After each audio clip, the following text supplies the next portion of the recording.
ప్రజలు మమ్మల్ని చాలా ఇబ్బంది పెట్టారు, చాలా ప్రెషర్ కూడా చేశారు. కానీ బాబాజీ, మేము ఇన్వెస్టిగేషన్ ఏజెన్సీస్ని ఆశ్రమం గుమ్మం కూడా తొక్కకుండా అందరినీ ఆపిపెట్టాం. అయినా మీరు మీ మద్దతుని హుకుం సింగ్కే ఇస్తానని అంటున్నారు. ఇన్వెస్టిగేషన్ ఏజెన్సీస్ని మీరు వేసేలాగా ఉపయోగించుకుంటున్నారు.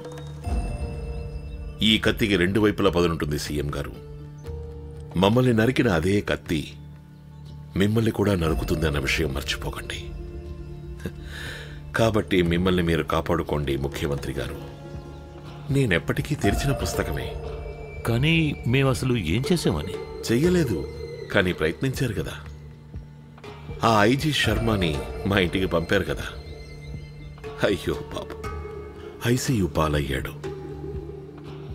శ్రద్ధగా వినండి ముఖ్యమంత్రి గారు, ఒక్క విషయం అర్థమయ్యేట్టు చెప్తాను. అనవసరంగా మా గతాన్ని తవ్వడానికి ప్రయత్నిస్తే మీ భవిష్యత్తుకి నేను బాధ్యుణ్ణి కాను. కానీ బాబాజీ, మా భవిష్యత్తు గురించి మీరు ఆల్రెడీ ప్లాన్ వేసేశారు కదా. హుకుం సింగ్ దగ్గర మీరు డబ్బులు తీసుకున్నారు. ఖచ్చితంగా దీనివల్ల మా భవిష్యత్తు అధోగతి పాలవుతుందని మేము భయపడుతున్నాం. అరే మంత్రి గారు, కేవలం 20 సీట్ల గురించే మాట్లాడుకున్నాం. మిగతా 31 సీట్ల గురించి మేము ఎలాంటి కమిట్మెంటు ఇవ్వలేదు. కాబట్టి ఆ సీట్లు ఓపెన్గానే ఉన్నాయి. బోపా గారు, ఆశ్రమం తరపునే 20 సీట్లు ఉన్నాయి. ఆ డీల్ ఆల్రెడీ హుకుం సింగ్తో చేసుకున్నారు. ఇలా చూడండి పిఏ గారు, రంగులు మార్చే ఈ ప్రపంచంలో ఇంకా గతంలోనే ఉంటాయలా? బయటికి రండి. పోనీ మీరు సర్వే చేయించండి. బాబాజీ గారి ప్రభావం 25కు పైగా కాన్స్టిట్యూయెన్సీస్లో ఉంది. ఇప్పుడే వచ్చిన కొత్త డేటా ఇది. టింకా బాబాజీ కలిసి సంగీత ప్రదర్శనలు ఇవ్వబోతున్నారు. చెప్పాలంటే ఇంకో 2 నెలల్లో ఒక 51 కాన్స్టిట్యూయెన్సీస్లో చాలా సంగీత ప్రదర్శనలు జరుగుతాయి.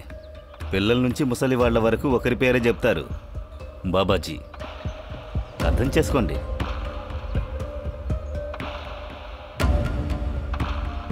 లడ్డు తినండి.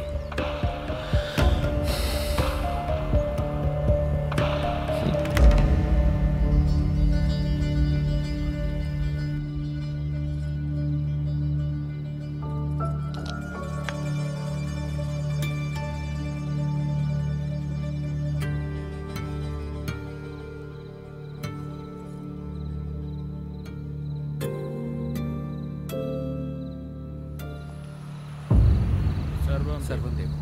సర్వం దేవం.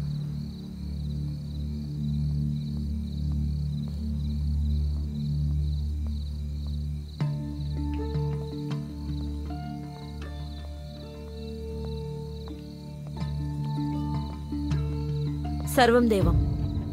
సర్వం దేవం. బాబాజీకి జై. బాబాజీకి జై. బాబాజీ గారిని కలవాలి. మనం అనుకుంటే బాబాజీ గారిని కలవటం కుదరదు. ఆయన కావలసినప్పుడు ఆయనే పిలుస్తారు.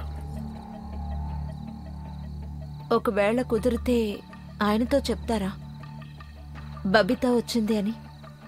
ఆయన దర్శనానికి. సర్వం దేవం. సర్వం దేవం. బాబాజీకి జై.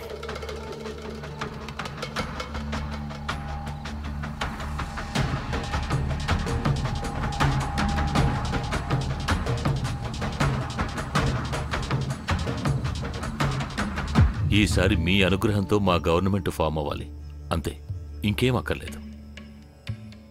సీటుకి 5 మనం ఫైనల్ చేసుకుందాం. హుకుంకిచ్చిన 20 వదిలేసి మిగతా 31 మాకొచ్చేలా చేయండి ప్లీజ్. మమ్మల్ని అనుగ్రహించండి. ఇది దేశ భవిష్యత్తుకు సంబంధించింది మంత్రి గారు. కొంచెం టైం పడుతుంది. ఒకసారి బాగా ఆలోచించుకొని మీతో చెప్తాం. ఏమంటారు కౌశిక్ గారు? కౌశిక్ గారు ఎలాగో మాకు టచ్లోనే ఉంటున్నారుగా. అవునండి. మన రాష్ట్ర భవిష్యత్తు మీ చేతుల్లో ఉంది బాబాజీ. ఓ పని చేద్దాం. హుకుం ఇస్తానన్న దానికి మేము మీకు డబుల్ ఇస్తాం. ఆ 20 సీట్లు కూడా మా ఖాతాలో వేసేయండి చాలు. దీని గురించి ఆలోచిస్తాను ముఖ్యమంత్రి గారు, దీర్ఘంగా ఆలోచిస్తాను. ఇది దేవుడి సన్నిధానం. ఒట్టి చేతులతో ఎవరిని పంపించం. సర్వం దేవం. సర్వం దేవం. బాబాజీకి జై.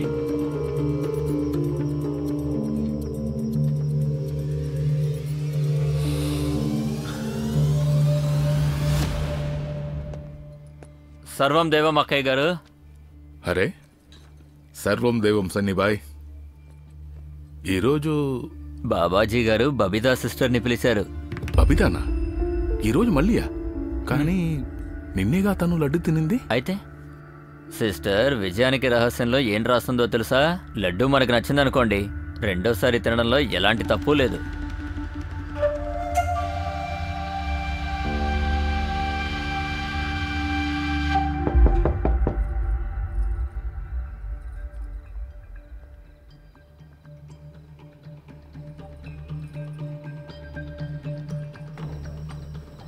సర్వం దేవం సిస్టర్. సర్వం దేవం. మీరు బాబాజీ గారిని కలవాలనుకున్నారని బాబాజీ గారికి తెలిసింది. అవునండి. అరగంటలో రమ్మని బాబాజీ గారు మిమ్మల్ని పిలిచారు. ధన్యవాదాలు. నేను వచ్చేస్తాను. అక్కడ బాబాజీ గారు ఉంటారండి. అలాగే.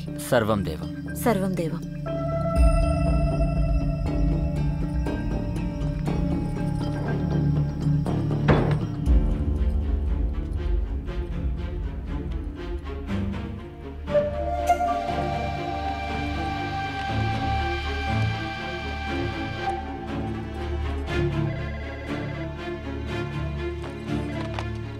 హలో.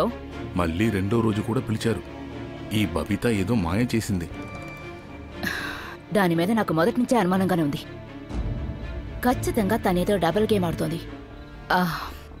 ఓ పంచే, నువ్వు ఆ కవితను రెడీ చేయి 5 నిమిషాల్లో. కానీ సాధ్వి మాత, తన పరిస్థితి ఏం బాలేదు. అయితే నువ్వు రెడీ చేయి. ఆ పార్లర్ మున్నేని పిలిచి మేకప్ చేయించు. కానీ ఎట్టి పరిస్థితుల్లోనూ బబిత మాత్రం రెండోసారి బాబా దగ్గరికి వెళ్ళకూడదు. అలాగే.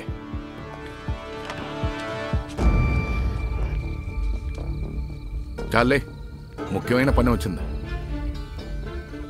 అరే లేవమంటానా? ఆ గుడ్డని పారాయి. పద పద.